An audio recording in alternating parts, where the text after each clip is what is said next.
iRacing is a sim racing game that combines a true-to-life racing experience with an online community of virtual racers from all around the globe.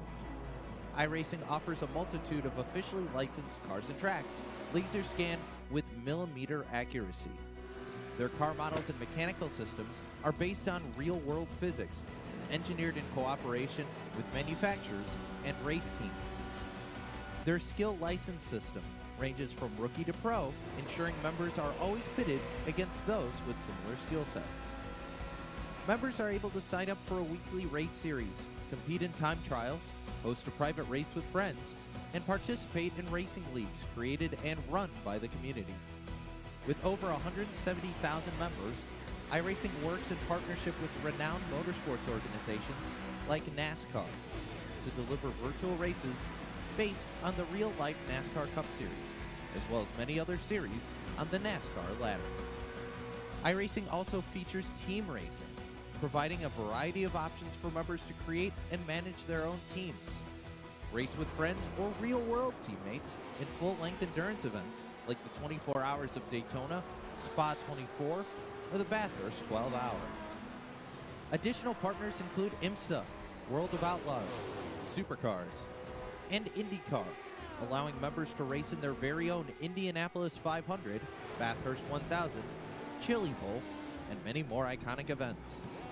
This is iRacing, delivering the most authentic racing experience short of getting into a real race car. Sign up today at iRacing.com.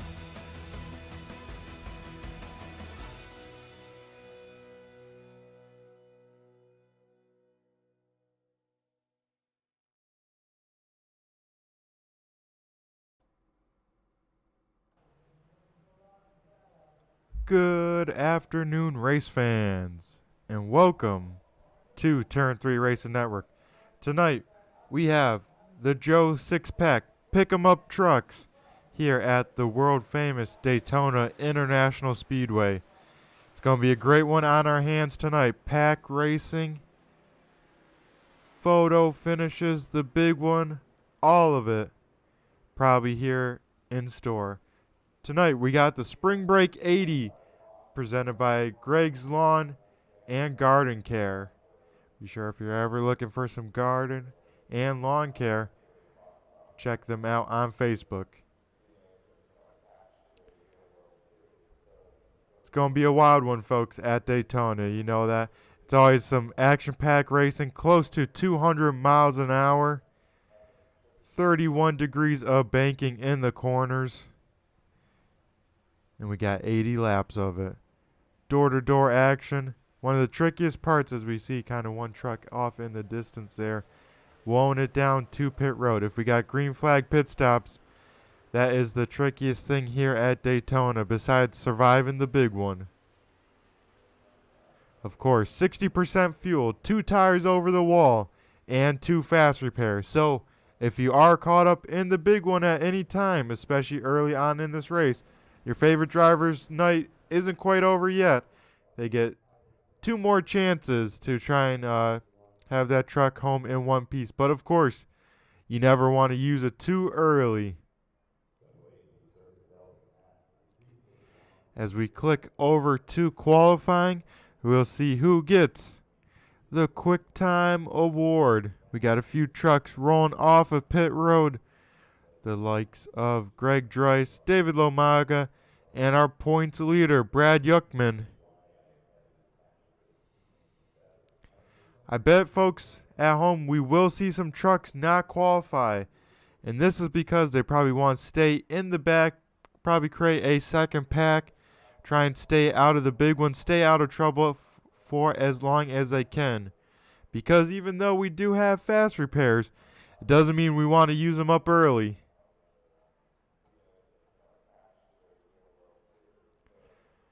As we will go to David Lomaga, we'll see how he's looking out here on track in that 34 DTL Customs truck. As he comes off the corner to take the first green flag lap.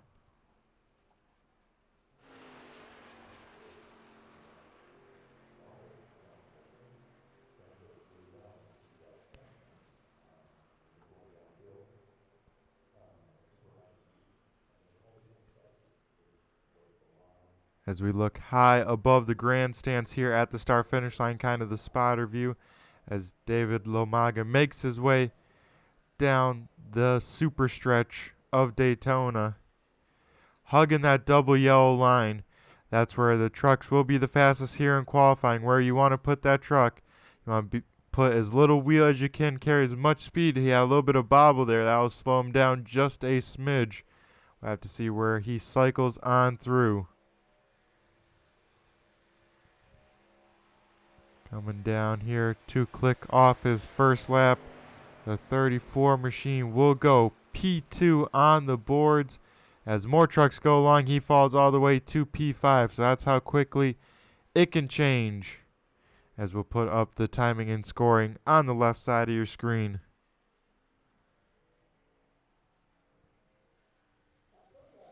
As with that bobble, even though it might have seemed just a tiny bit, folks watching at home, it can make a big difference, as a 10th here is huge in qualifying.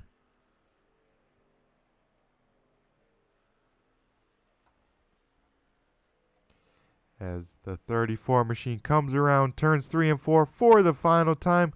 We'll see if he can improve on his time. As he crosses the stripe, we'll get an update from the scoring. And he does not, so he will stay right where he's at.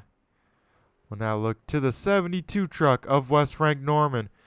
So Wes Frank on his first lap, kind of throwing it away, keeping it at the wall, really trying to build up as much momentum as he can. I'm surprised we didn't see that out of the 34 car, but the 72 doing it.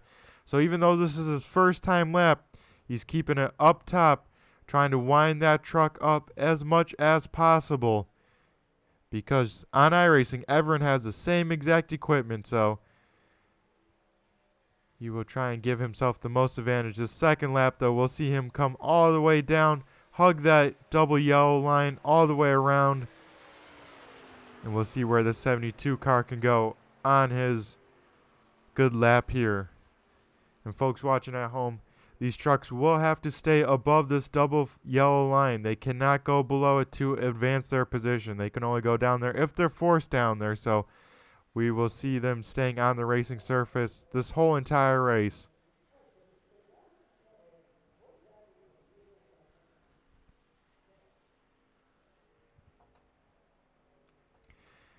As we have Wes Frank Norman go down the super stretch for the final time, go into turn 3. Doesn't hit the apron like we saw the 34 car, but a smidge up off that double yellow line. We'll have to see where he can come on out. He's carrying a good amount of momentum, folks. I bet he goes top 3 with this lap. As we wait from timing and scoring now. Wow, only 9, so inside the top 10, but not quite as high as I predicted him. As now qualifying is about over, so our points leader is our Quick Time Award recipient, the 93 machine, Brad Yuckman.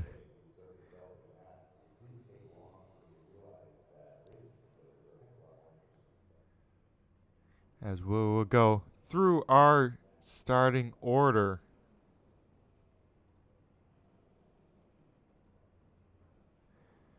So we got Bad Brad Yuckman in the 93 machine. On the pole, starting front row outside, will be Al Reed in the 3, Ethan Michaels in the 01, and George Rickon will make our second row. Third row is Mike Killingbeck in the 70 to his outside, Keith Fonseca in the 61. Seventh is Jeff Crosby Sr. in the 33 to his outside. We got Johnny Barker in the 6. Ninth, we watched him do that lap, Wes Frank Norman in the 72. And rounding out our top 10, we got Jason Wiley in the 16. 11th is David Hartney in the 97. We'll see if he can have any luck here at the Super Speedway. We know he doesn't have any sort of luck in any of the other racetracks. Maybe he gets lucky tonight and parks that thing in victory lane. To his outside, Kevin Gironi in the 8. Starting 13th is Greg Dreiss in the 64. Gene Cato will start 14th. 15th is Rob Lowe in the 21.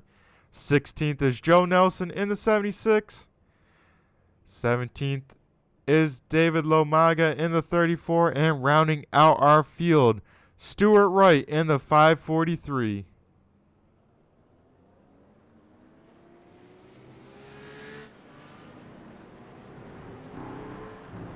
As the field gets rolling up to speed, we will have one pace lap here. A fairly fast pace lap at that.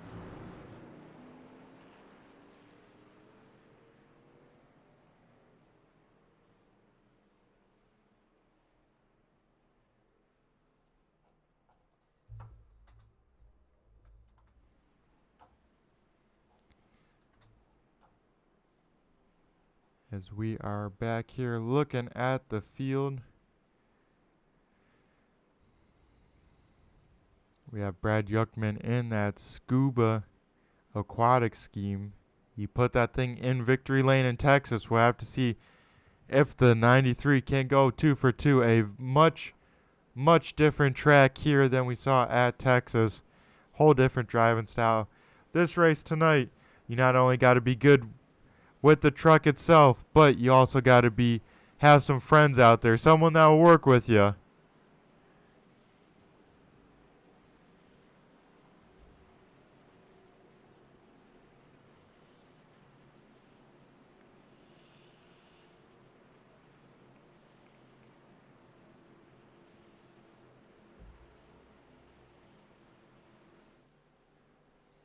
As the field comes off of turn 4 for the first time, 9 rows deep of these trucks. We'll wait for the green lights to fire off for this race, and we are green flag racing for the Spring Break 80 presented by Greg's Garden and Lawn Care. As we'll most likely see 2 rows of trucks for this most race. We'll have to see if anyone single files out or anything like that, as this inside line will be preferred through this first corner, but this outside line will get a run. It's all about who goes where, what side has the momentum.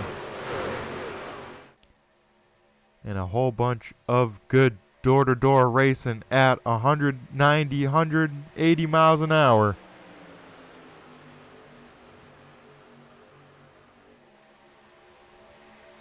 As we see here, the top 5 all single filed out for the most part. The first truck on the outside, George Rickon in that 28. Now the 33 of Jeff Crosby Sr. going to lead that lane. And of course, the 93 machine of Brad Yuckman leading the inside lane.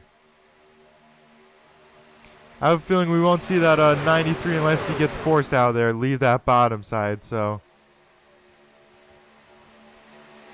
there's one big thing drivers have to consider in this race while they're racing is their temperatures.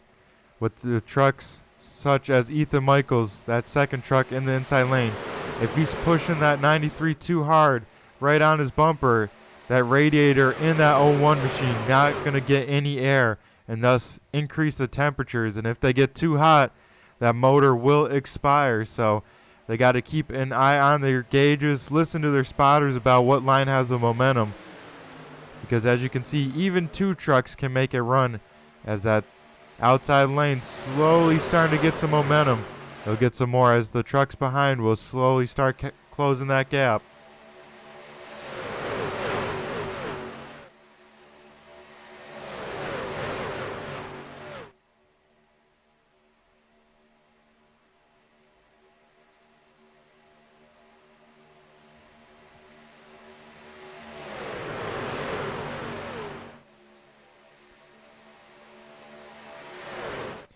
As this outside line here losing a little bit of momentum here, but for the most part, people trying to figure out where they can do, how these trucks are handling, who they want to work with, what the game plan is, because as we look at the top of our screens, only lap 4 of 80, so they got a lot of time to make things happen. But it's all about the planning, all about the work that goes into it here in this race. As we see the 3 truck of Al Reed jump to the outside That'll put Ethan Michaels and Brad Yuckman kind of on their own. That 3-car getting pushed hard by the 70 of Mike Killenbeck. They are more organized than the inside line. That will clear the 3 of Al Reed. The question is, does he go down and leave the 70 of Killenbeck by himself? Or does he try and bring the 70 along? As they are both clear and they both go to the bottom. So, new race leader, the 3 truck of Al Reed.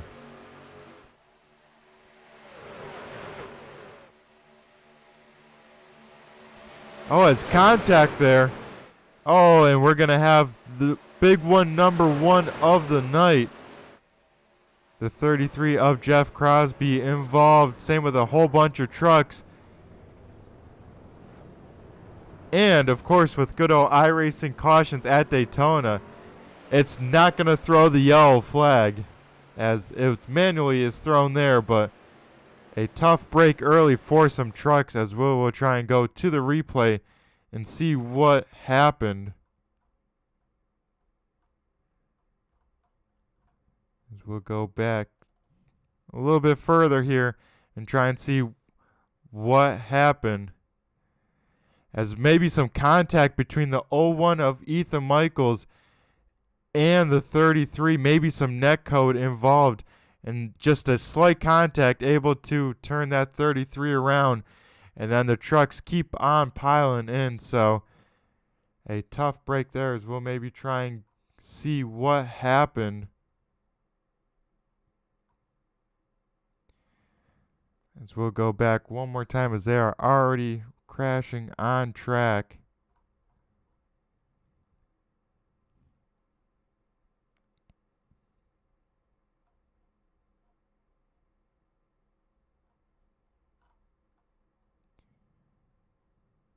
Maybe we'll try one more shot, maybe trying to look closely at this 33 machine and see what happened one more time. See if maybe we did have some netcode. As tough break there early for these trucks. You don't want to be using a quick repair on lap 5 of 80. That is for sure, as that involved close to at least 8 trucks there, if not more.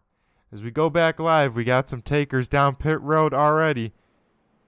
The 93, 01, 28, 16, and then, of course, we start getting the damaged trucks.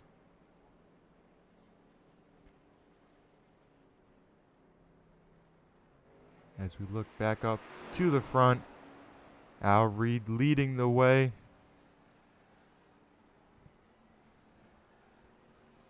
But all those trucks involved, we got to remember, folks, they will have to come in and use a fast repair, because this place, being a super speedway, very aero dependent. Any sort of damage will slow you down, especially once you get some panels open. If you damage that spoiler or damage that front end, it's like opening a big parachute behind your truck. It will just slow you down, and just every lap you'll lose gap to the field, and especially if you lose the draft of the big pack, then you'll really be out to lunch and losing a lot of time every single lap. So if you're involved in a wreck and you have fast repairs available, you will have to use them here tonight. So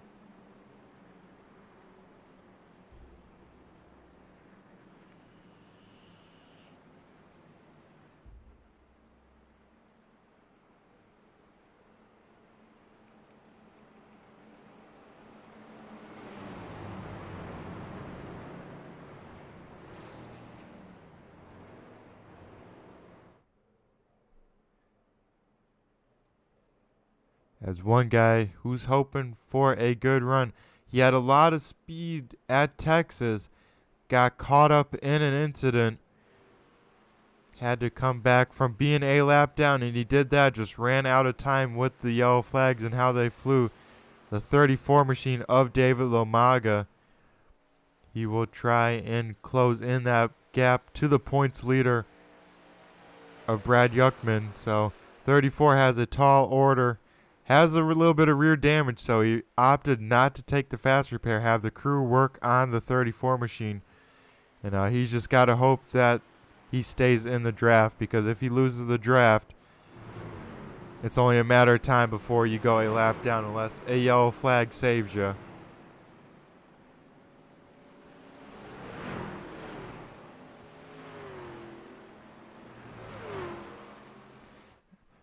As we see these cars sorting out where they got to go, what lane they got to start in, as the lights are extinguished on the pace car.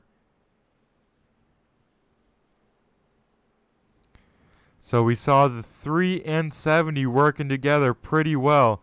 The question becomes, do they work together on this restart, time it right where the 70 can slot on in behind the 3?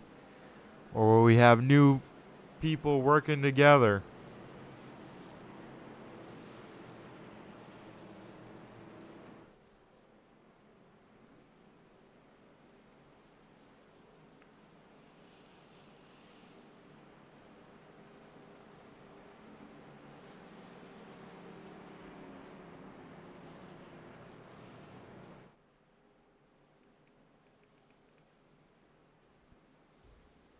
As the pace car makes the hard left-hand turn. That will hand the restart over to the 3. The 3 gets on the loud pedal. We are back racing here. And the 70 not quite able to clear to the 72. So Al Reed will jump to the top side and work with the 70. So that will leave Al Reed to the race lead. They get back to the bottom in the corner, so they are where they want to be. So now Al Reed leads the bottom side. The 543 iRacing truck of Stuart Wright leads the top side. As with the yellow that early, folks, I think we'll see everyone really back it down a notch. Probably won't even see too much side-by-side racing as people really try and play conservative and just make sure they at least get it to halfway now, or at least till green flag pit stops.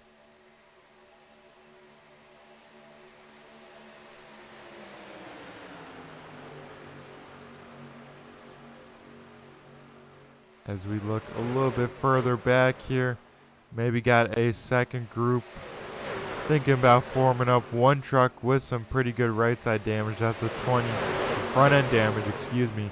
That's the 28 machine of George Rickon, but able to stay with the pack, and if he got damaged, that's what you have to do. You cannot lose the draft. As we're looking at the Stanley Tools number 6 machine of Johnny Barker out here in 16th, 17th about, but that doesn't matter this early in the race. Just trying to survive as we got 2 lanes of pretty stout trucks here.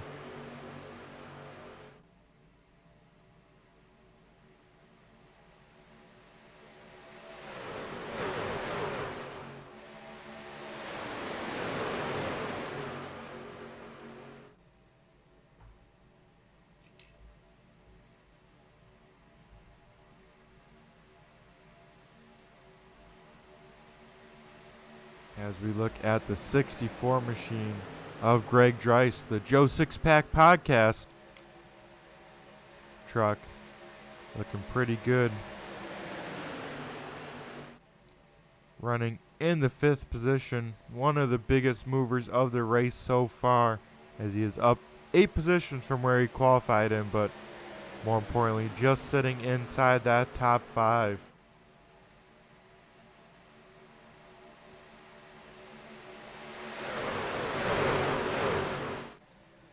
So interesting, we're seeing double file kind of towards the mid-pack here.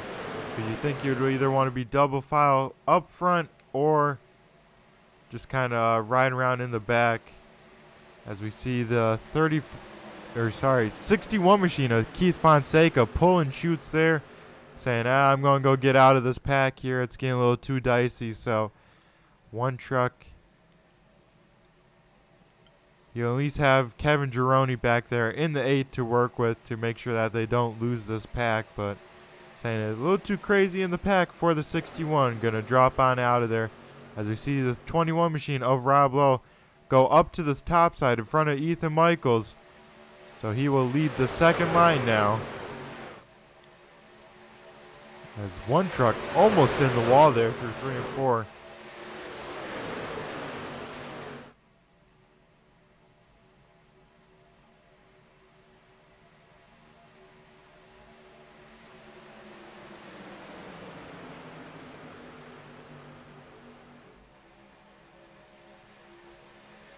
As we got some comments in the YouTube lands. We got Jeff Crosby Jr. cheering on Senior in that 33 Skull truck. So we'll have to see how he does here as he's running 15th right now. But taking her easy. Gonna save at least one more fast repair before the end of the night. Then we got Eli Raposa out there in the chat lands. Eli, why aren't you out here on track? But he's taking his teammates. He's taking either Hartney, Norman, or Rosenberger for the win. Actually, I don't think Rosenberger is out here either. So a couple big names missing out here tonight as almost 3 wide here. Michaels will drop out of the throttle. Let the 21 back in. But that will hurt the momentum to the top side as they keep on falling back to that more formed up, much more energy with more trucks inside line.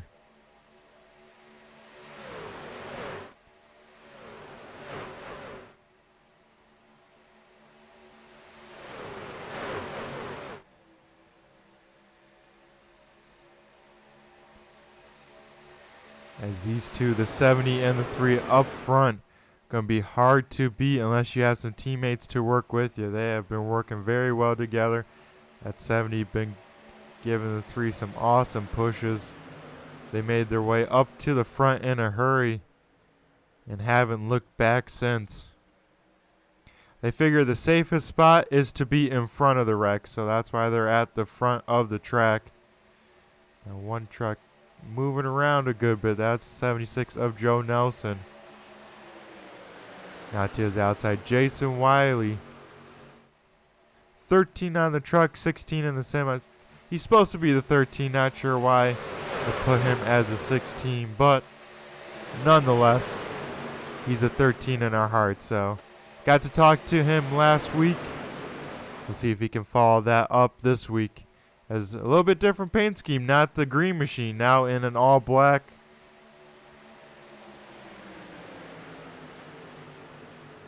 Truck, and I like that. I like that on the back, telling you where to push as well. We'll maybe go check that out a little closer here.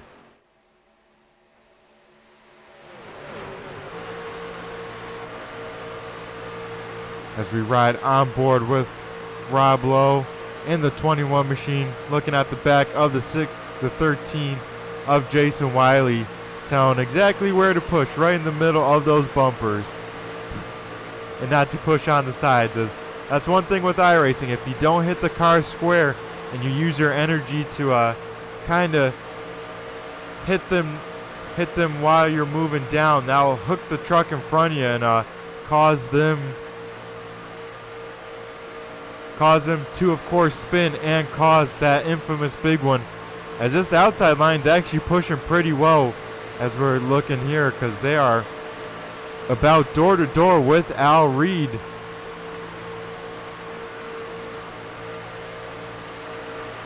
As we'll now look out the backside of this 21, just look at the trucks around him. Got the 543 of Stuart Wright right behind him. And then Greg Dreiss in that 64 in 7th in that inside line as well.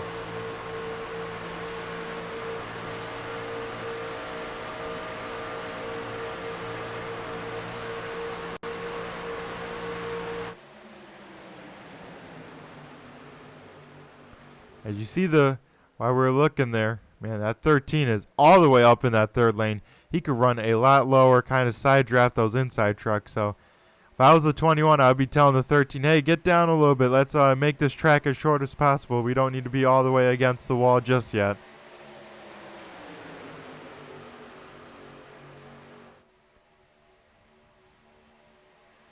As you see there, the 543 kind of given a truck length between him and the 21.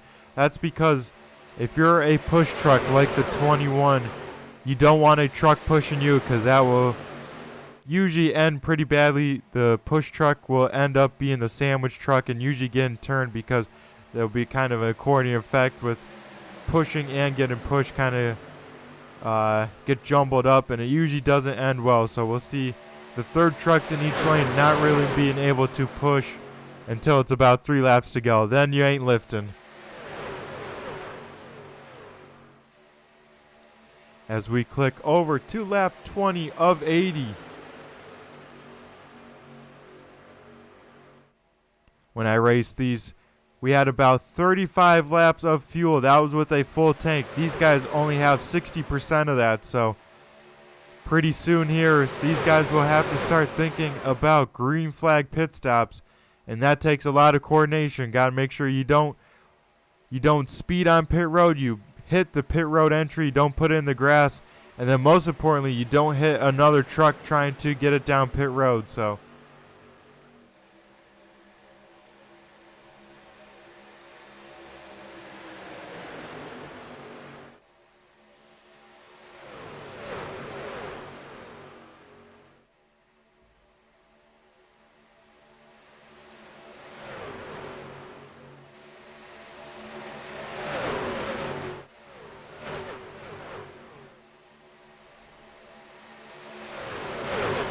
as we hear some trucks calling into pit, so we'll expect to see some of these trucks dart down below the double file line and make their way to pit road.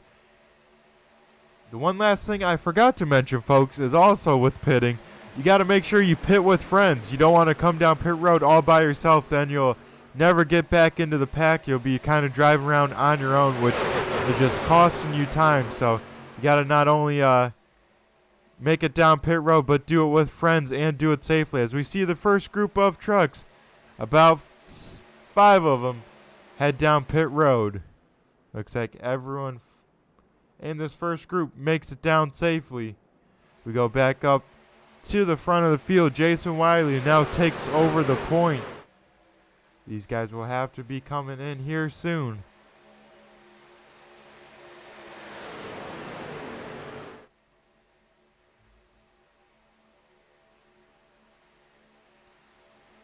Is actually now the 21 of Rob Lowe leaving Jason Wiley out to dry. Jason will, that's if he's the lone car pitting in this group. We'll keep that in mind here, as this 21 did not want to work with him there. As we have the Dirtbag Clothing guys working together. They bring it down pit road this time by only the 2 of them. So, at least in a pit by themselves. But not too many trucks down with them. So, we'll have to see if they can at least stay with the pack here. As we go back up to the front, the 21 now of Rob Lowe leading the way with Gene Cato on his bumper.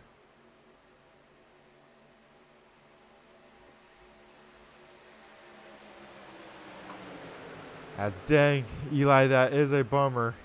Just missed out the session by 4 minutes.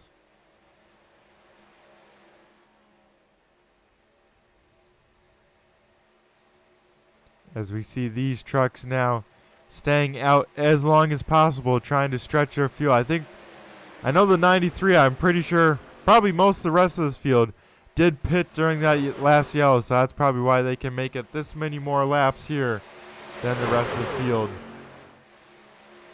As it looks like Al Reed and Wes Frank Norman were able to stay with the group for the most part, but they are losing it fairly quickly, so they might be in trouble here, folks. We'll have to see if that group slows on up compared to them, or if they really start pushing to get back up to that pack in front of them.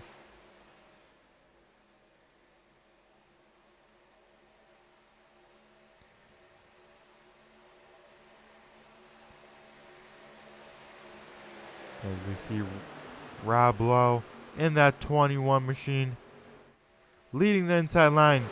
But David Lomaga leading the push on the top side.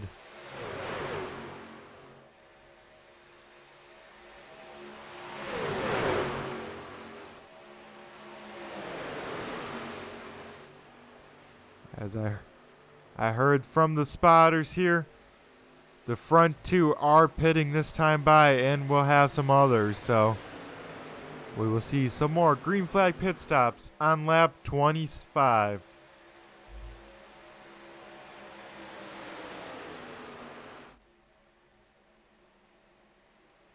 As we see most of the trucks on the inside line, wowing it down to pit road. Oh, the 13 machine having some problems. Gets it under control. Heck of a drive by there, because once you start losing control, it's so hard to regain it. So a great job by Gene Cato there in that Camping World truck.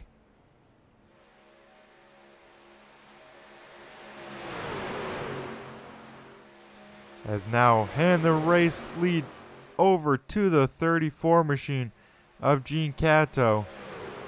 Excuse me, David Lomaga. Still thinking of the 13 truck on pit road. So interesting here. It has some damage on that back end, but still able to keep that truck up to speed and leading this thing.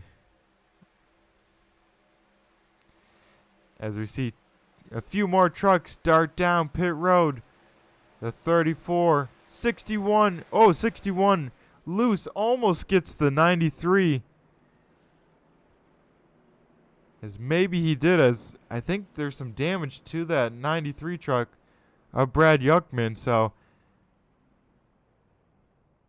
as we got 4 more trucks down pit road, and now we're left with these few trucks. The only one on the lead lap that still hasn't pitted is the 28 that we're looking at here, the Good Wrench machine. So we'll have to for sure be seeing that 28 car down pit road this time. As those 2 trucks around him were actually a lap down, not racing for position. So it looks like he will be good down pit road, but he is pitting by himself. So that's going to be bad news for the 28 team. So we got a couple small packs out here. Joe Nelson and Stuart Wright working together here. Then we kind of got Gene Cato kind of on his own. Keith Fonseca on his own as well. So some longer pit stops. We got Brad Yolkman and David Lomaga trying to work together here to try and get back up to this main pack. So already some stragglers from cycling out from that first pit stop. As we see the 28. That's how much time he lost kind of pinned by himself, and only going to lose more as the pack goes flying on by. Al Reed takes back over the point and the 3.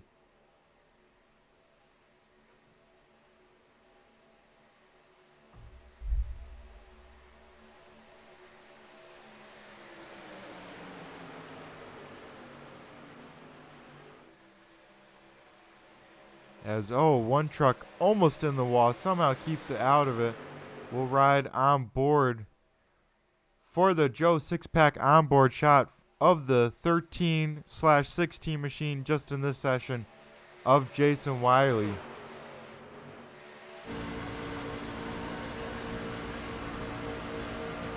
We'll see what he's seeing from this top side. Looking at the back bumper of Rob Lowe once again in that 21 truck. And man, he is once again still up against that wall. If I'm Jason here, I'm telling him, get on down a little bit more. Let's side draft these other trucks a little bit. Let's try and make this track as short as possible.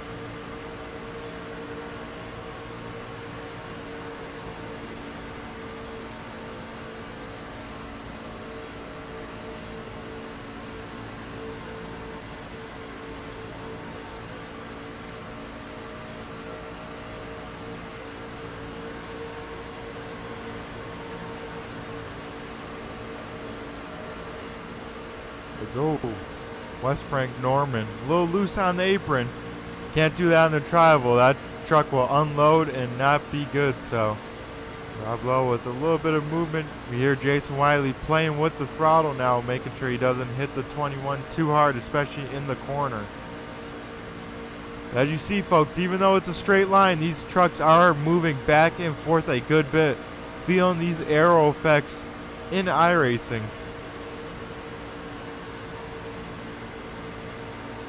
As we see the 16 machine sawing on that wheel.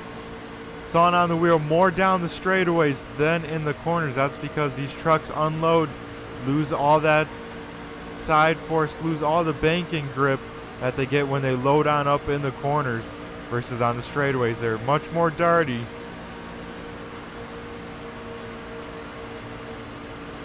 These topside guys slowly building up their momentum back and slowly gaining on the ground on the inside line as they are now pulling up door to door with the third car on the inside line.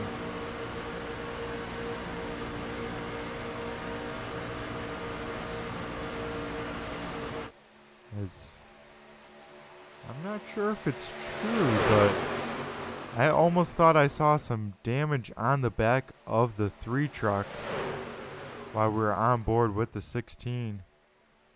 I'll have to try and get a closer shot, maybe a rear shot as we look here. And yeah, that spoiler a little bit tweaked in the middle of that truck, so maybe got too hard of a push from the 70. As you see the 70 with a little bit of front end damage, you can kind of see it around the Ford emblem. A little bit of crunch, so maybe the 70 pushed a little too aggressively on the 3 and gave them both damage. We'll have to keep that in mind, see if that affects the performance of these 2 cars. Luckily, it's only slight damage, but even slight damage can make a difference here when aero is such an important factor.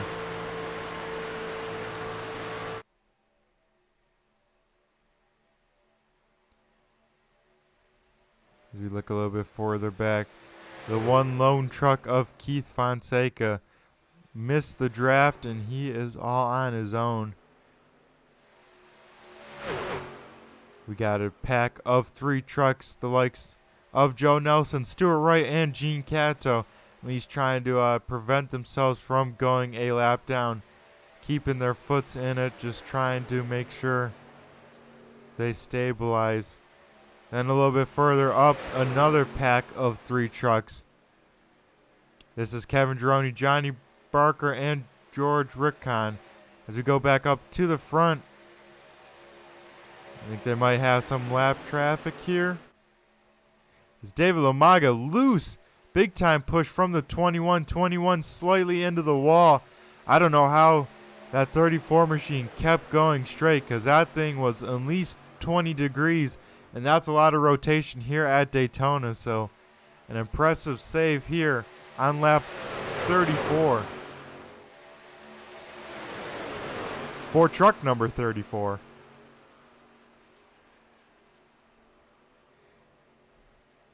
As Lomaga now doing what I was saying to do a little bit, side draft those inside trucks, trying to slow down their momentum. And he did just that, kind of holding his own. And able to kind of break up that inside line, pull back that 64 of Greg Dreiss. We'll see if he does it again to the 01 of the Ethan Michaels.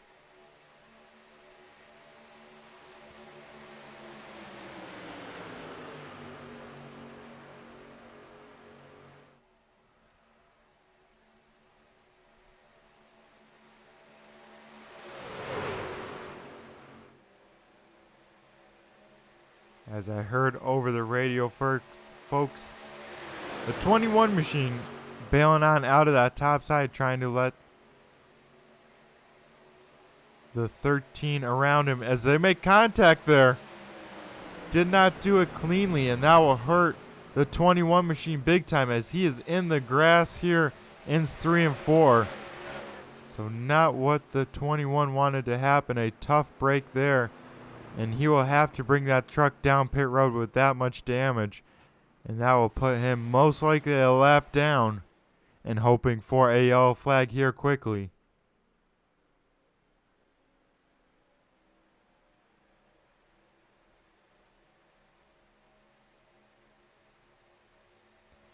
maybe we'll try and see what happened to that 21 truck as we go back a little too far, folks.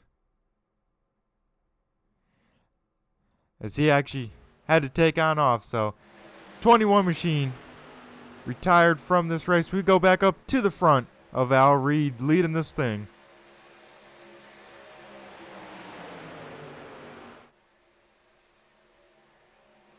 As we got one lone truck of David Lomaga trying to make that topside work using the draft, using the air from the inside line that kind of comes out all over these trucks to maintain his position. As long as you get close enough to those inside trucks, you are able to stay with them. As you see the 34 just doing that, staying pretty much door to door with that 33 Skull machine of Jeff Crosby Sr.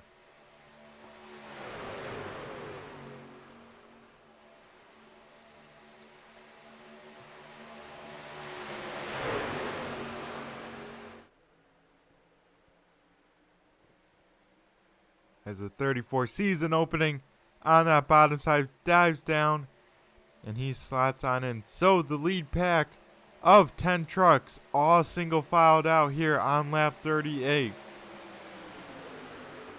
As of right now, if it goes green to the end, it's a 10-horse race with the drivers spanning from Al Reed leading this thing all the way to our points leader of Brad Yukman in the 93.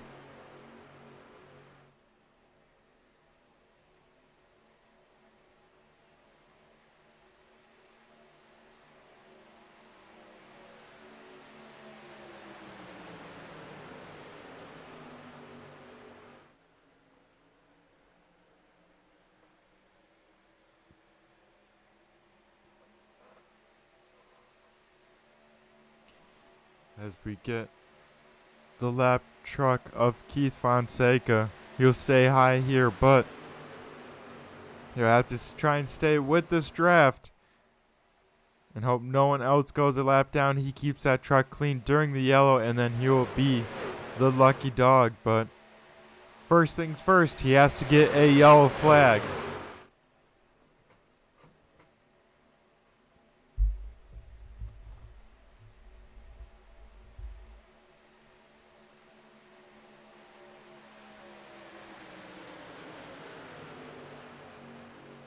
As he is clear of the pack, and he'll do just that. So as the 3 machine of Al Reed comes off of turn 4, we will see cross flags this time by 40 laps down, 40 laps to go in this race for the Spring Break 80 presented by Greg's Lawn and Garden Care.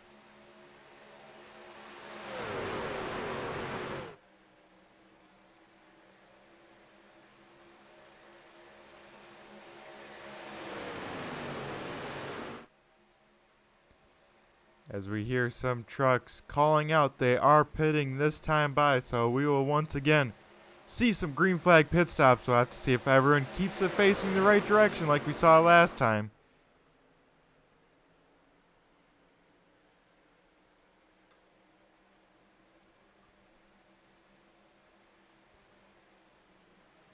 As we see most of the front runners diving down pit road this time. Mike Killenbeck, a lot more aggressive on pit road entry, gets around our leader of Al Reed, so we'll see if he can leapfrog him there. As everyone else looking good, made it down pit road with no problems. We go up to the front, David Hartney and Wes Frank Norman, the 2 dirtbag clothing entries for tonight, still working together very well. They're going to come down pits a little bit later. As you remember, folks, they pitted a little bit later than the rest of the big pack. They'll do the same here and give themselves a little bit extra fuel just in case if they need it.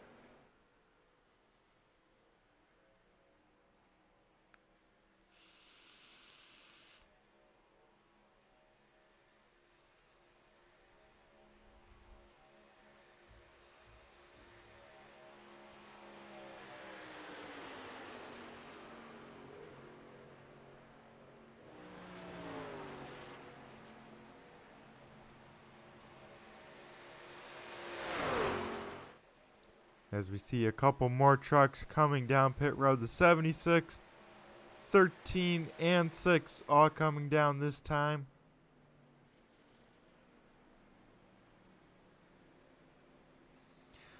Now with the limited amount of tires, I wonder if these guys only are doing splash and goes. I'd have to think so. With being a limited set amount of tires, yeah, we don't see any sides of the 76 truck go on up, so only taking fuel or maybe one side of tires, if any.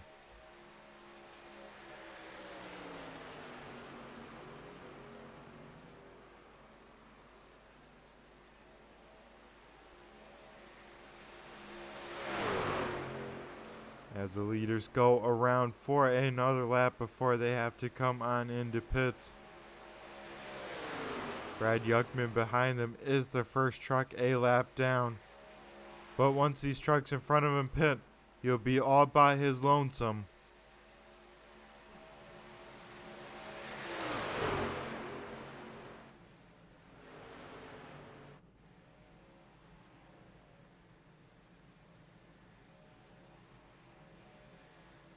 As we see the final two trucks down pit road. David Hartney hauling it down pit road. Does he woe it down in time? He'll be close for that 97 Silent Theory machine. As Wes Frank Norman took a lot more conservative approach, and you see the distance, the gap between the two trucks. As, oh man, the 97 almost gets the wall there, but somehow keeps it off it. That's very impressive. As Stuart Wright still down pit road. A pretty quick stop from that 97. Did he get enough fuel in that thing? As we see there in the distance, that is the pack coming on up to pass him for position.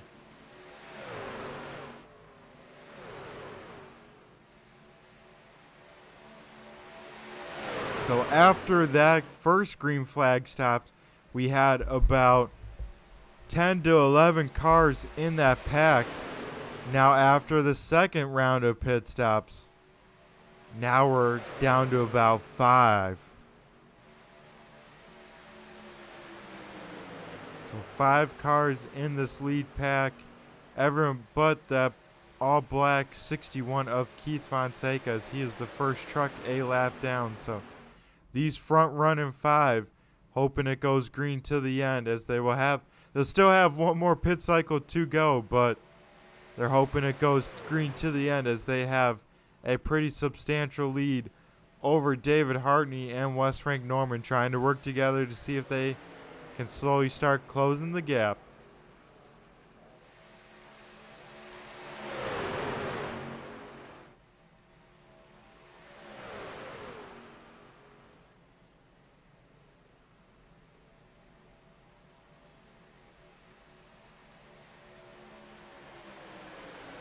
As with a little bit of time, folks,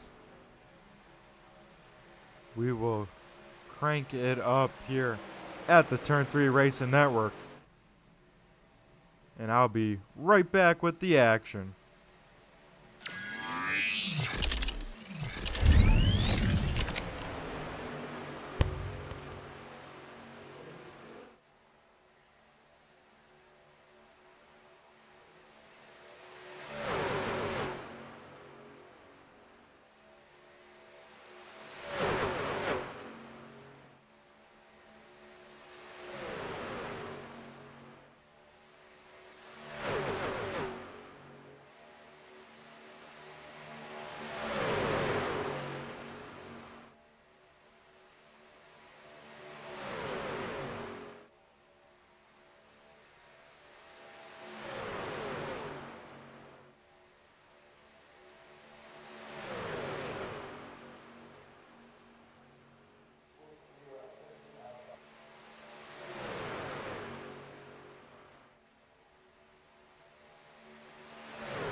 As we look back here at it's technically the 4th pack on track, but it's one of the biggest ones.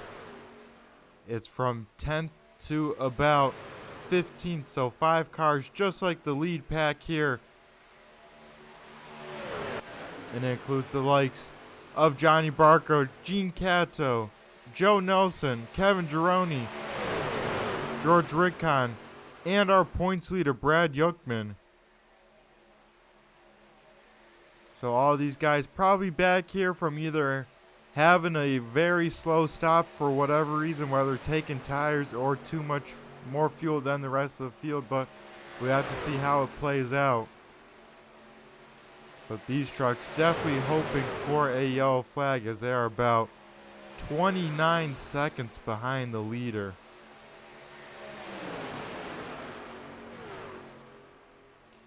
As we go back up to the leaders, they clicked over lap 50 of 80.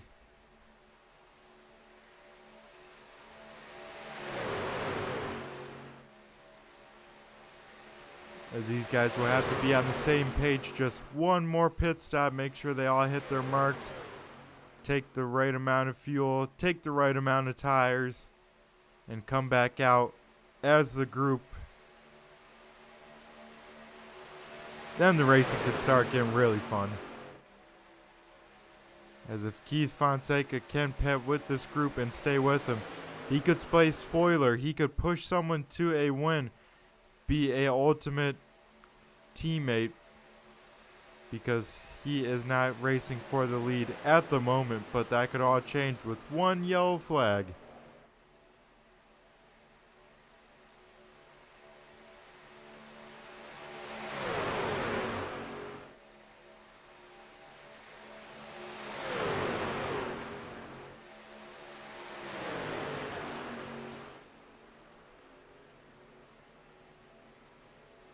As that third group picked up 2 more drivers, Greg Dreiss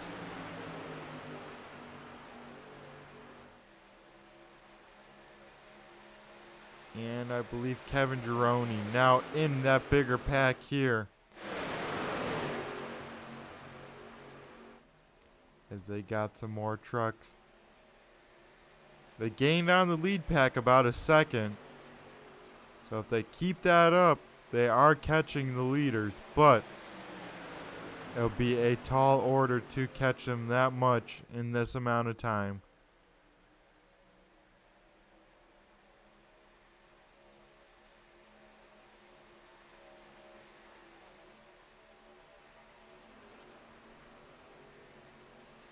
As he has been out front a lot of laps here there. At 70, actually pushing that 3 almost too well and creating a gap to the 01 of Ethan Michaels. Maybe some fuel saving going on by these drivers. But we'll talk about our race leader right now, Al Reed. He's from Ireland. Pretty cool stuff out from that 3 car. He's part of the Elite Sim Racing team. That 3 truck is sponsored by, you see the logo on the hood there, the big DM4 Digital Motorsports. Be sure to check them out at digital-motorsports.com.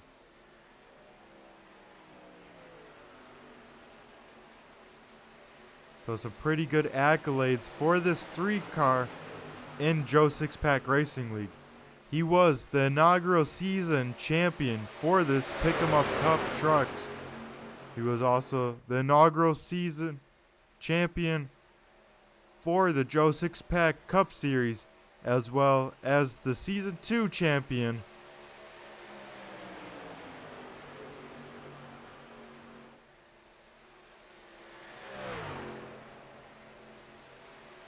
And a little bit of an F1 fan. He says he enjoys some drifting, F1, and NASCAR. But one of his favorite drivers is the man himself, Shumi, Michael Schumacher. And his favorite real-life track, Spa. A good one there, that is for sure. Favorite iRacing track and car gives us his iRacing track of Talladega. So This isn't quite Talladega, but as close as it's going to get. So I can see why Al Reed is out here leading the race.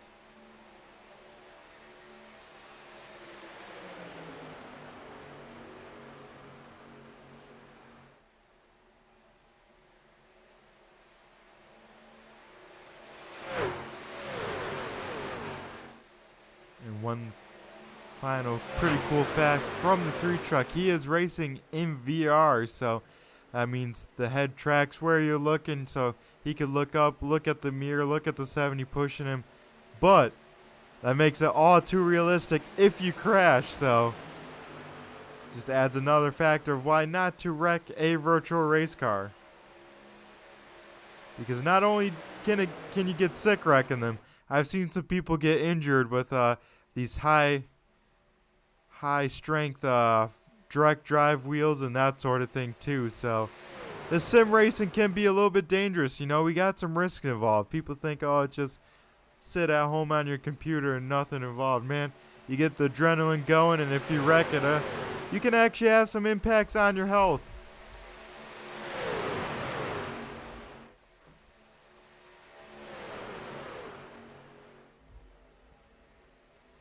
As this front pack has picked up another lap down truck of Stuart Wright. So interesting. So not only in this front pack are they racing for the lead, now the 61 and the 543 can both push people to a win if needed. So they will have to keep that in the back of their mind. As we now are starting to close in on the fuel window for our final green flag pit stops.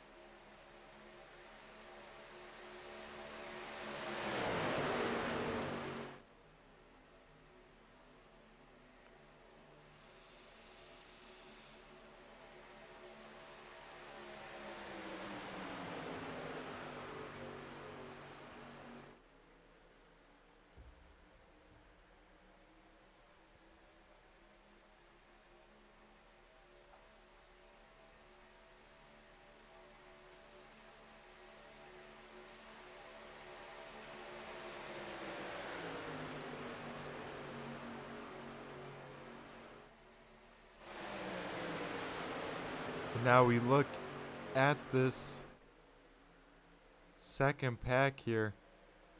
They pretty much now we have 2 big packs. The first pack of the top 5, and then this pack of about almost 10 cars trying to reel in that first pack, but not closing the gap ever so slightly. Definitely not enough time for them to reel them back in.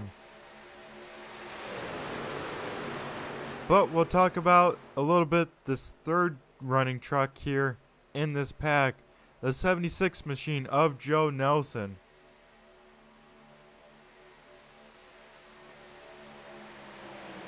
He is from Du Bois, Pennsylvania. He is racing for Diamondback Motorsports.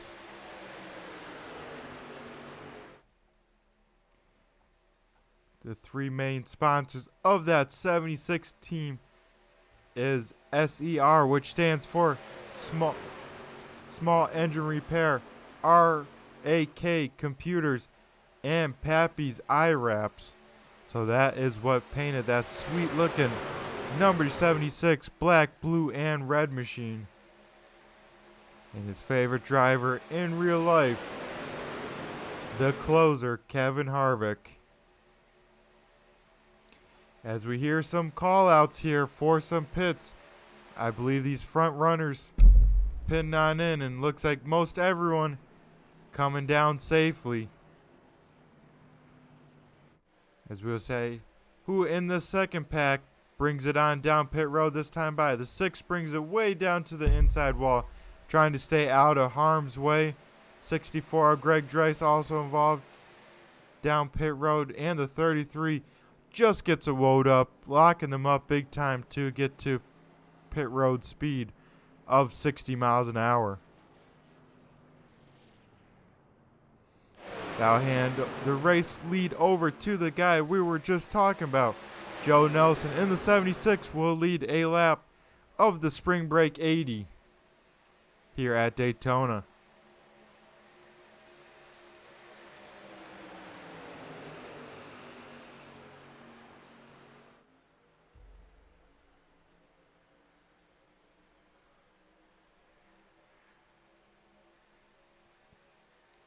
As these trucks will go another lap, make sure they have enough fuel to make it to the end.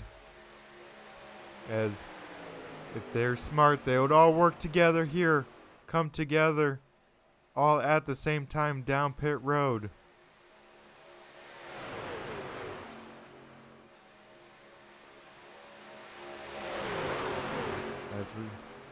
As we hear some more call outs, this time by to come down pit road.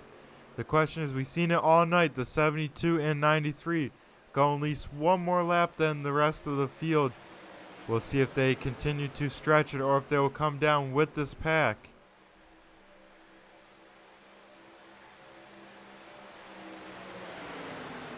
As we have as many fingers and toes as I have, 20 to go. As the dirtbag clothing trucks will stay out for another time. 93 of Brad Yuckman, aggressive on pit road entry, makes up some time on the trucks around him. As the 72 will lead once again here as green flag pit stop cycle on through. These are the last two trucks to have not made it down pit road yet.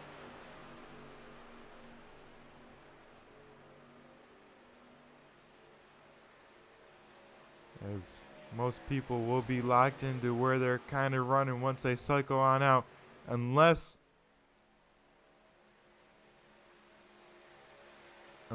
there is a yellow flag.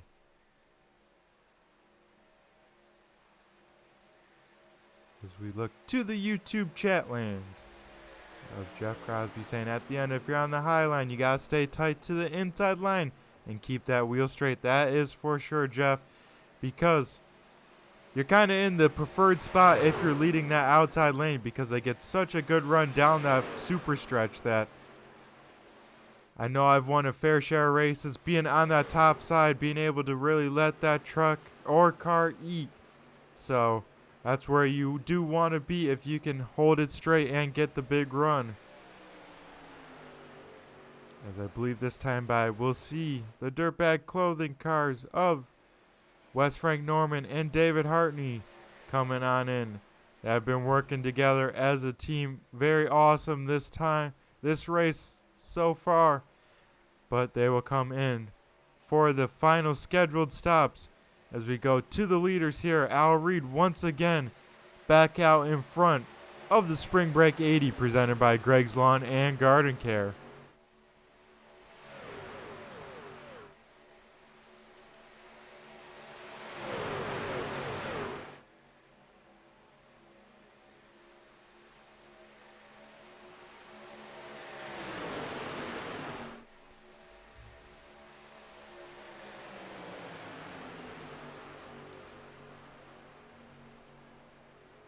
So we look at our third place truck right here, David Lomaga. This is the race he needed to have to close in the gap of the points lead. As we get some pretty cool shots here. This is what it's like to be a fan in the stands here at the Daytona International Speedway here on iRacing. Seeing these trucks whiz on by at 180 190 miles an hour.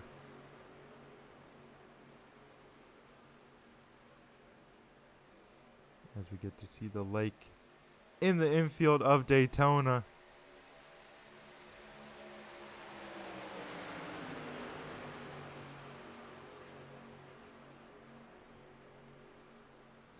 But yeah, this is what that DTL Customs machine needs to have to close in that point. Sadly, Keith Fonseca running 15th right now, not having the run he needs to close on the gap as he sits P3. Fourth place in points is West Frank Norman. And then rounding out our top 5 in points, just missed this race tonight, so he will take a points hit, is the 46 truck of Eli Raposa.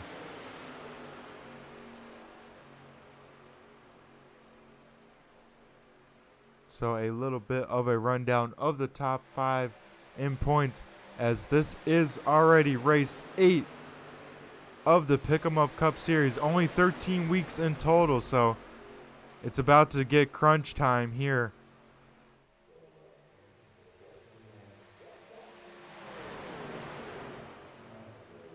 As we have 14 laps to go here at Daytona.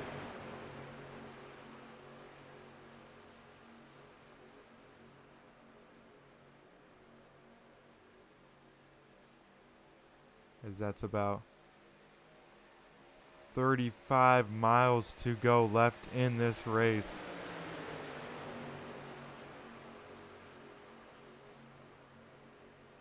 We'll see drivers sit here, wait, try and build up the run, build up the momentum, because we won't probably see a move with this little trucks trying to make sure that they keep the position probably till the white flag lap. And folks, if there's a wreck at the white flag lap, the race will finish under checker. The caution flag will not be thrown, so if any crazy shenanigans happen to happen, they'll have to make sure that they can at least finish this race in front of that second pack that's about 30 seconds behind them.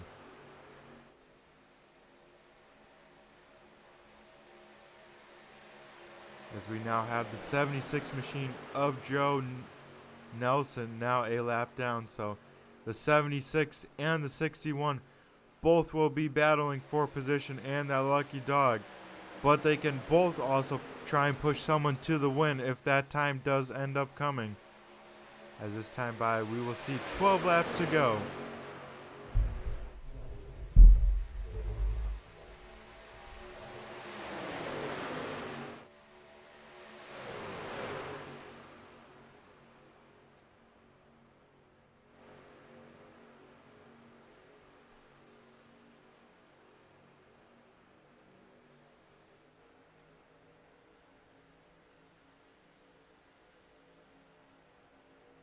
As while we're looking at him, we might as well go to the DTL Customs blimp cam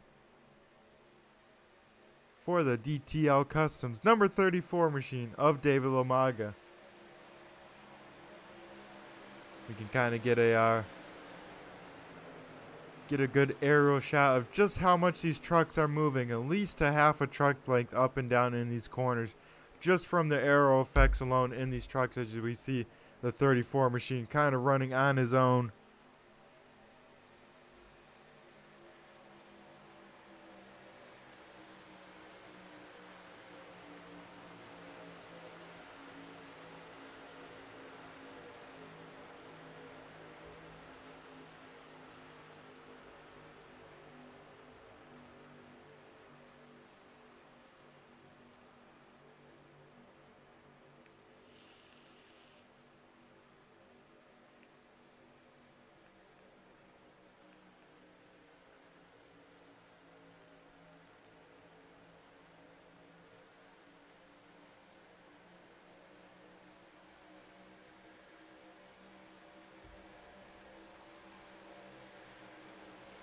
As we see Jason Wiley here now from the blimp cam. Kind of hanging back, interesting. Not sure if he's going to try and time up a huge run, maybe with the helps of those lap down trucks behind him and the 01 machine, but kind of hanging back just a smidge from those first three. Would love to hear what he's saying or what he's thinking in that 13 truck.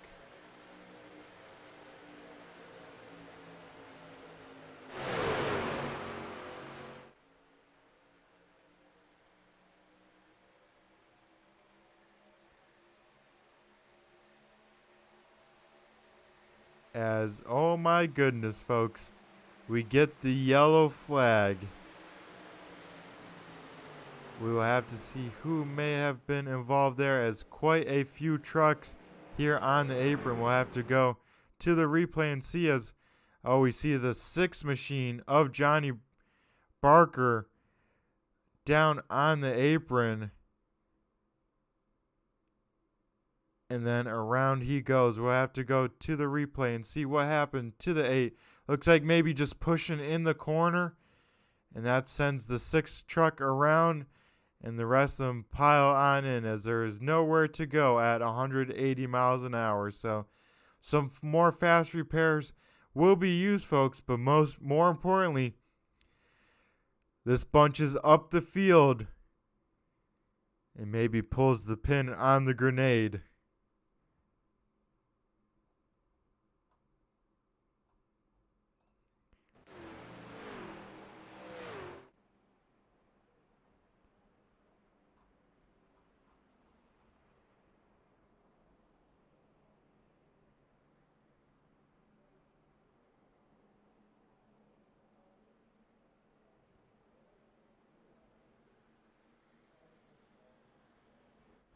Maybe we'll try and see one more time, see if we can get what happened there. And yeah, 6 got pushed, maybe going high to low, and just sent him around and got a whole bunch of trucks.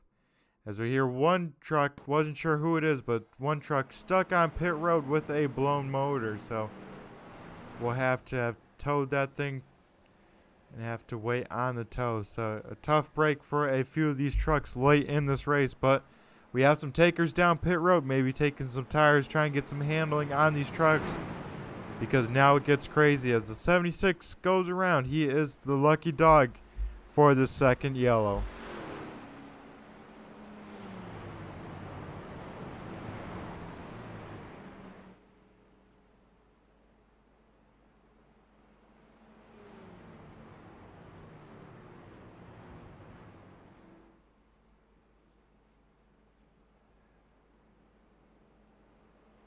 So with this yellow flag, we'll go a little bit late in the session, but still always good time to give us some facts. So this is the Spring Break 80 presented by Greg's Lawn and Garden Care. Of course, we're at the 2.5 mile first super speedway of its size. Technically, Darlington Motor Speedway was the first super speedway, but Bill France wanted to build something even bigger, better, and faster, and that he did. Ever since the first one, with the 3-wide photo finish being won by Lee Petty, this has been engraved as one of the crown jewel events in motorsports racing, winning, of course, the Daytona 500 with the Cup cars. Looking at a nice 82 degrees, partly cloudy, a beautiful day for racing. Of course, Joe Six-Pack Racing League is sponsored by the following: LugCoin, a pretty cool charter system to buy into this league. You get a share of that, and it fluctuates with the market price of it, so pretty cool stuff out of there. Of course, Soma Coffee. Gotta wake up and smell the coffee. Why not have it be Soma Coffee? Of course, Plan B sales. Use code JSP at checkout for free shipping on your order. Gotta give a shout out to some sweet looking rides presented by the DTL Custom Graphics. Doing some awesome graphic work out of there. Be sure to hit on up Lomaga if you're interested. And of course, gotta find out the names and faces behind the races. Be sure to check out the Joe Six-Pack podcast for some great stories and to learn about your favorite drivers some more. As the lights are extinguished on the iRacing pace car, the race restart will be handed over to the 3 once again of Al Reed once it makes the hard left-hand turn down pit road. And all gloves coming off now, folks. If you get a run, you got to take it, because we are coming close to 5 laps to go. I have to bet, folks, we may see some 3-wide racing. As the pace car makes the hard left-hand turn down pit road, the 3 of Al Reed fires on off. That'll leave the gap to the 72, slot on in behind him, and have them work together once again here as we get 6 laps to go. As the trucks in the back trying to figure out who they want to work with, where they want to go. David Hardney in the silent theory machine leading the topside till the 13 pulls out in front of him. So now the 13 of Jason Wiley, or the 16 in the session, will lead the topside, being pushed by the 97. As they are locked bumpers right now and will have a big run if they keep that on up.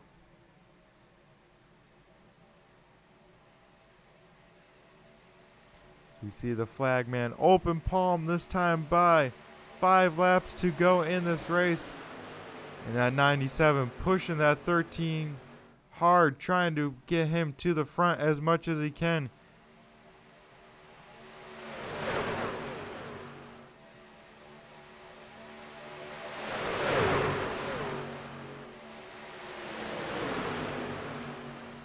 As we will go on board here to the 97 as we got a car down in the grass, 2 cars in the grass, Jason Wiley and the 28. So both those with some problem. We saw the 13 kind of a little bit squirrely down the backstretch. So as we get the yellow flag, the 13, the other 13 machine of Gene Cato stopped on track here. So that will probably set up a green-white checkered here, the one and only. So it's about to get crazy, folks, as we are under caution number 3 of the Spring Break 80.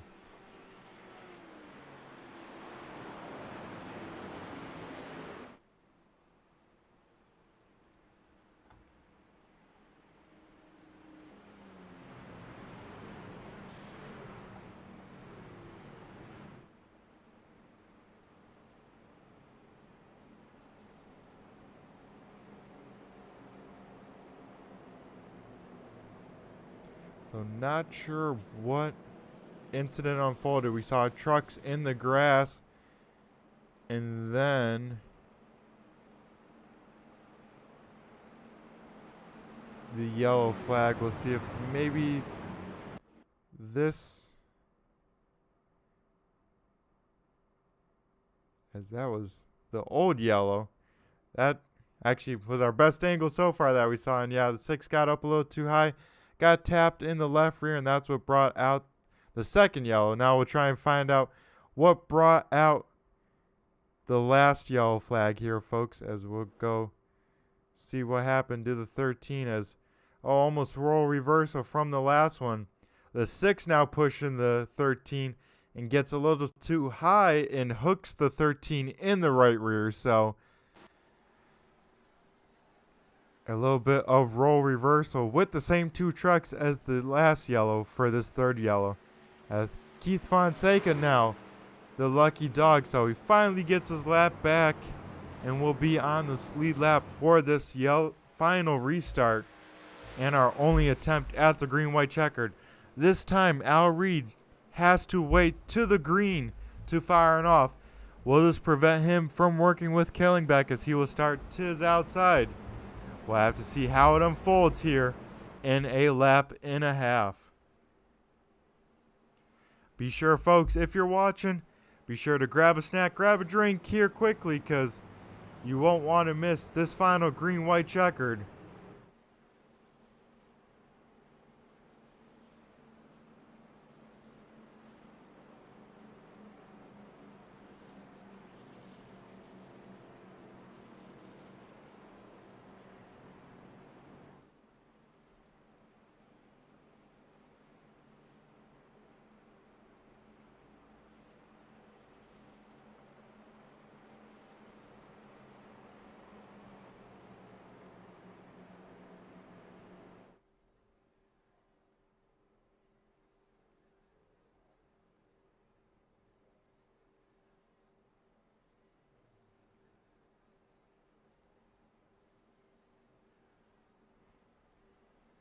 As we got the 21 machine of Rob Lowell in the YouTube chat lands now saying Team Elite Sim Racing has a stranglehold on this one, and that is the case. The question is, can they keep the stranglehold on for when it matters the most? The final green-white checkered here.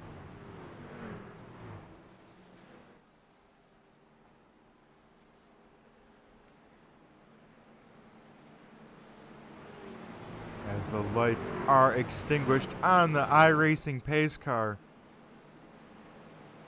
Next time at the stripe, we will be going green for the final time tonight.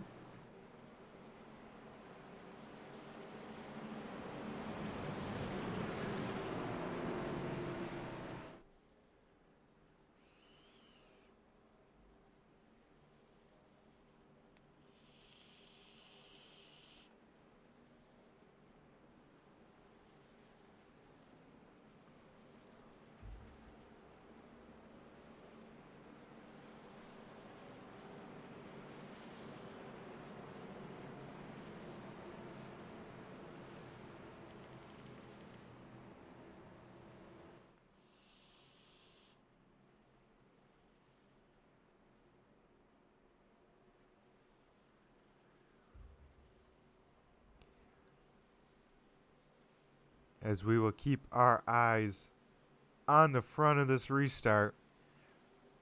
Maybe more importantly than this front row is the trucks behind him. We got Ethan Michaels.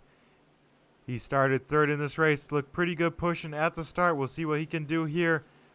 The 34 of Lomaga to his outside will be pushing this high line as we go green flag for the final time here at Daytona. Right now, neck and neck at the front, but this inside line formed up a little bit better. Ethan Michaels pushing the 3-car better. That will clear him just before the backstretch, but now this top side can get their momentum, can get the run. They will have to keep it clean and green if they want to finish under green flag till they get the white flag. Then it's no holds bar. You can do whatever, go wherever, work with whoever to try and get this win. And be on the infinite. Oh, as David Lomaga taps the 70 in the left rear, that turns him on around. They are wrecking, and what a flip by the 8 car. And that will end this race. Al Reed will cross the line in first, with Ethan Michaels in second. And David Hartney will finish P3, but what a wreck there for the final big one as these trucks try and limp it across for the final time.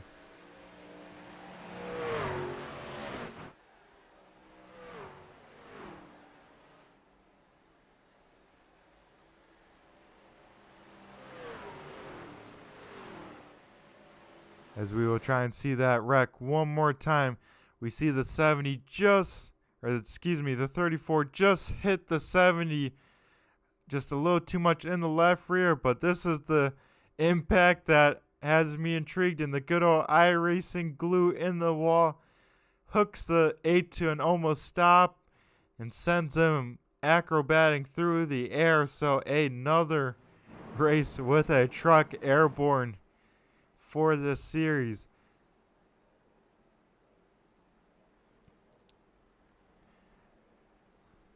As the field will cross the finish line here, Al Reed will get it done.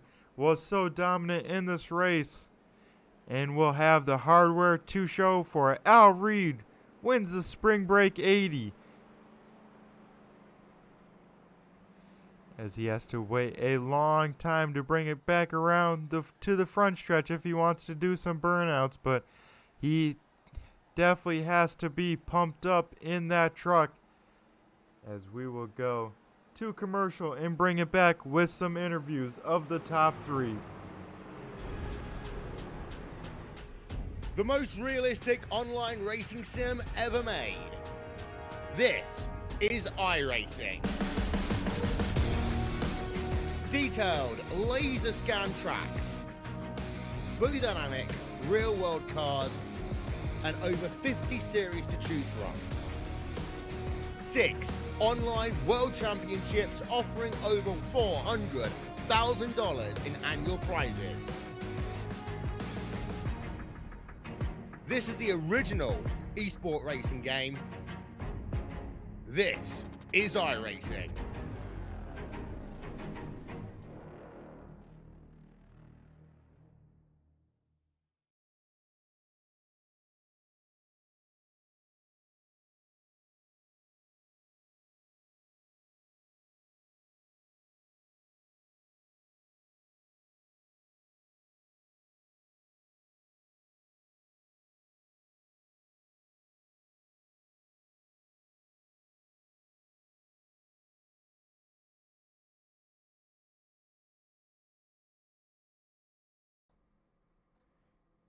And we are back here at Daytona.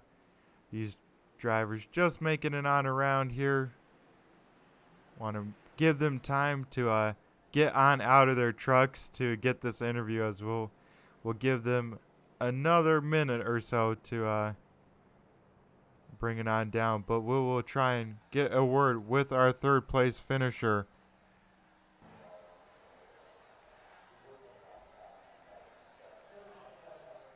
As we see the 3 truck of Al Reed burning it on down on the front stretch for all the fans at home.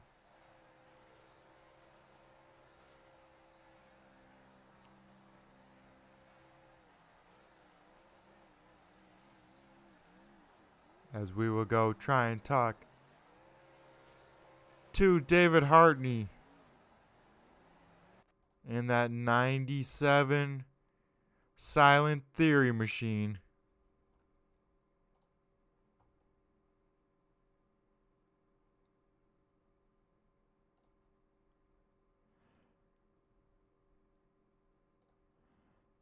As David, you got a copy? It's Brett the Jet in the booth here. Oh, no problem. This is a very long track, 2.5 mile super speedway, so it's no problem. Alrighty, David. So a little bit of an up and down race tonight. You worked very well with your Dirtbag Clothing teammate Wes Frank Norman. You guys were some of the latest to pit on every cycle, so that kind of kept you out of the group. But with that caution with 10 to go, able to bunch all back up and come out with a P3. How'd you do it?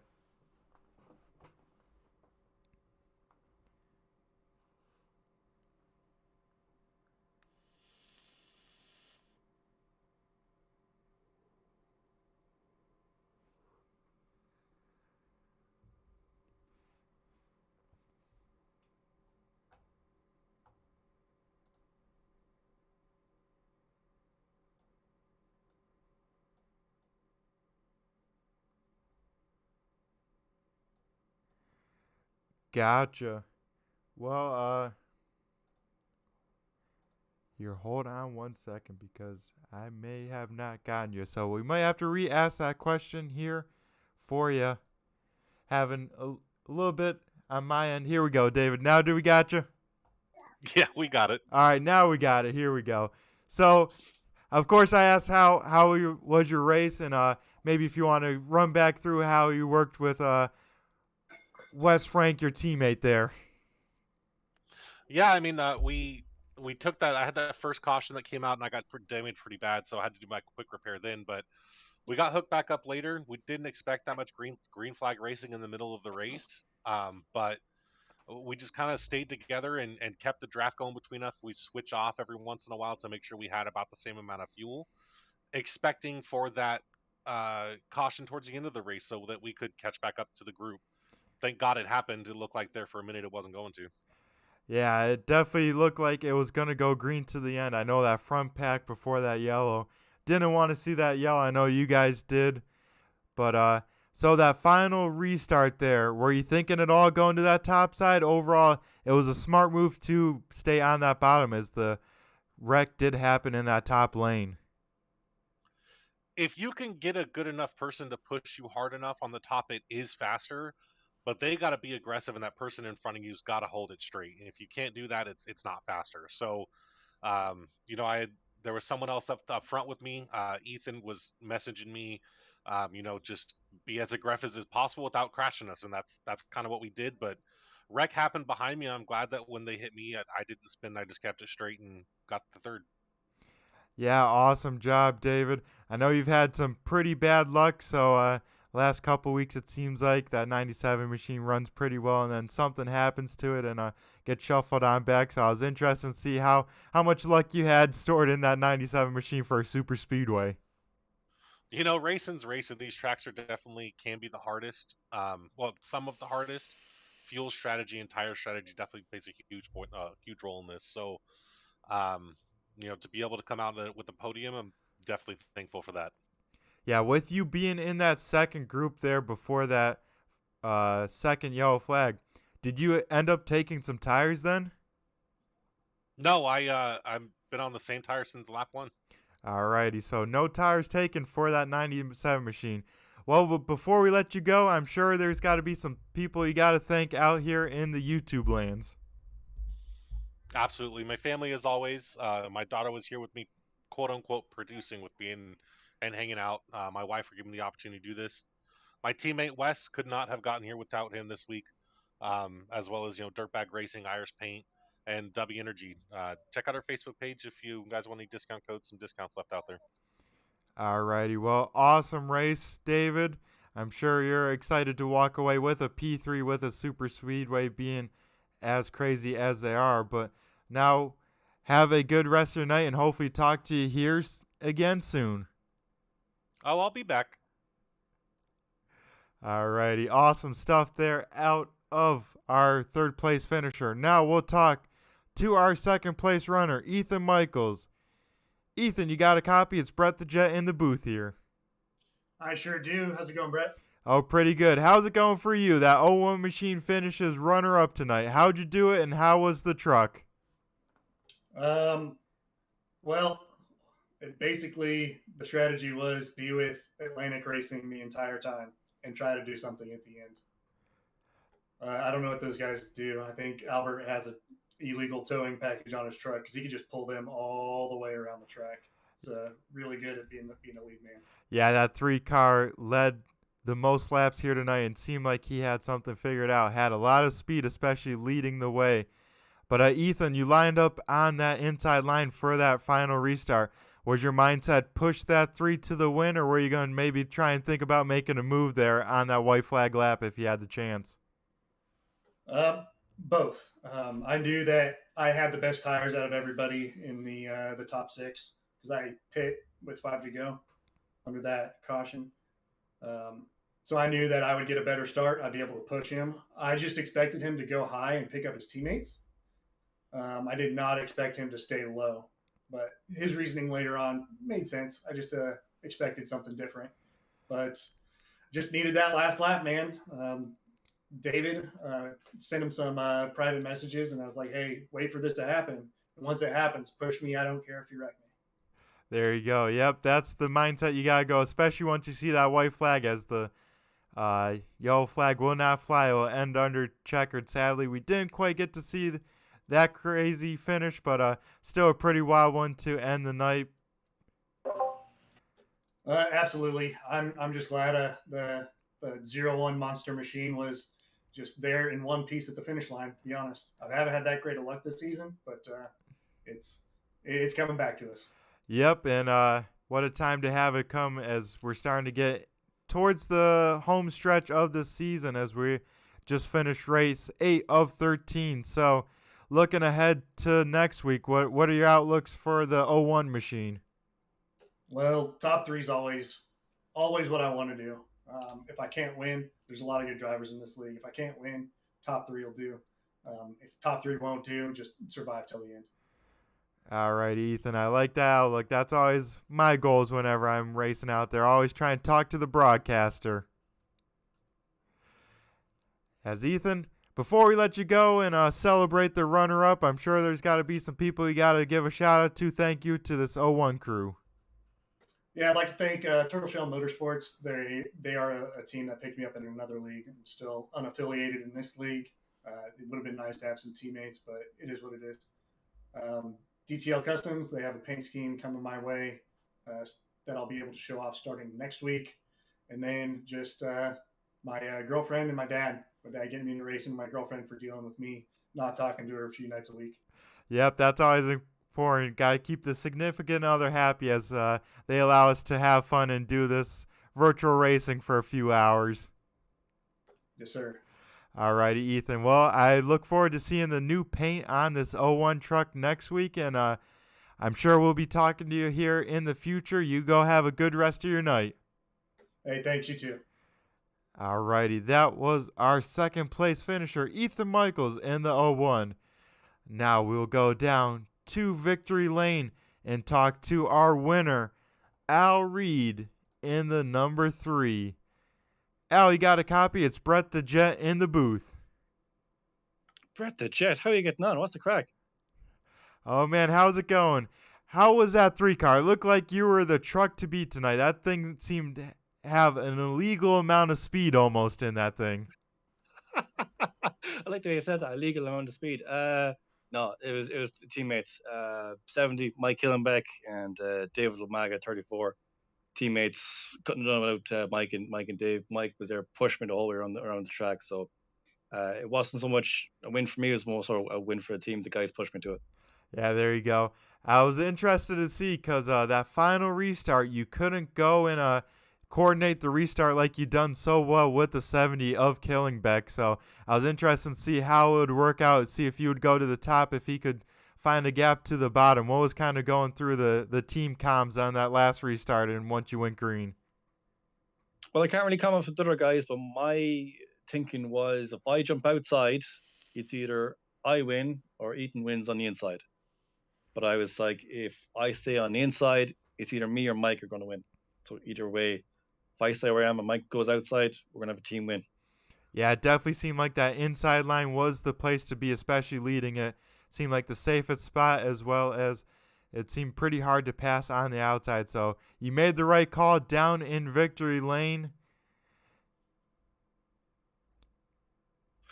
Yep, certainly did. It was very good.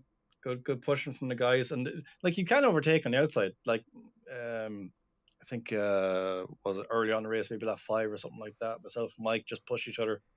We took the lead then. So the outside can work, but you just need some guys to work with you. Yep, exactly. You need that guy that's a pretty good pusher to lock on your bumper and have you guys carry that momentum. And also do a little bit of side drafting. Heck yeah, like you want to see Mike Hillenbeck, man. That guy can push you. He can push you. Himself and Robert Twisco, another driver, two of the best pushers I know. Yeah, it seemed like you guys, when you hooked up, there was no stopping that team. That is for sure.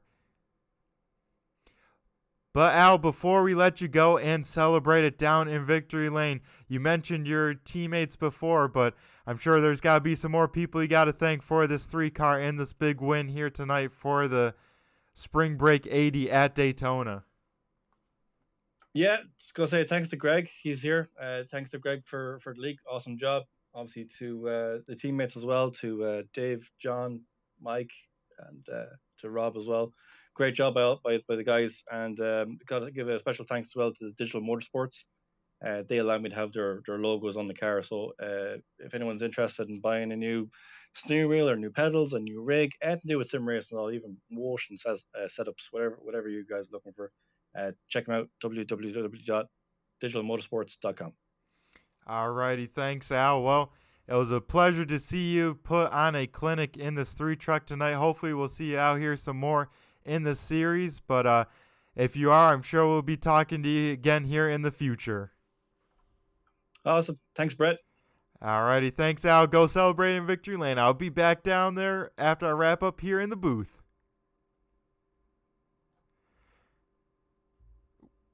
Alrighty, that was our winner, Al Reed, in the 3, gets it done here tonight. So a pretty crazy race, another great one from Daytona.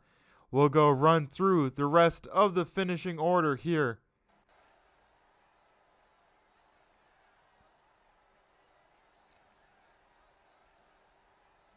as we go through the results. Al Reed in the 3 for Elite Sim Racing gets the job done with that dominant truck and picks up tonight's big win. Ethan Michaels in the 01 finishes P2. And rounding out our podium, David Hartney in the 97 for Dirtbag Racing finishes P3. Brad Yuckman with an awesome bounce back. We saw him around 10-15th. Once again brings it home inside the top 5 and continues to increase his points lead. And Joe Nelson in the 76 rounds out our top 5. Mike Killenbeck, we saw him being one of the best pushers. We saw Al give him a lot of praise. Brings it home in P6. 7th is Keith Fonseca in the 61. Got that lap back, finishes P7. 8th is David Lomaga. We saw that heartbreak on the last lap. He will finish P8. Finishing 9th is Wes Frank Norman in the 72. And rounding out our top 10 is George Rickon in the 28. 11th is Jason Wiley in the 16 or in the 13 on his car. 12th is Kevin Gironi in the 8th. 13th is Stuart Wright in the 543. 14th is Greg Dreiss in the 64. And rounding out our top 15 is Johnny Barker in the 6th.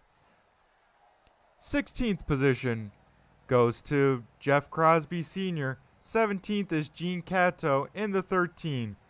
Rob Lowe in the 21 machine brings it home in P18 and rounds out our field. So another great race by the Joe Six Pack Racing boys. Got to give a big shout out to them for putting on a awesome show.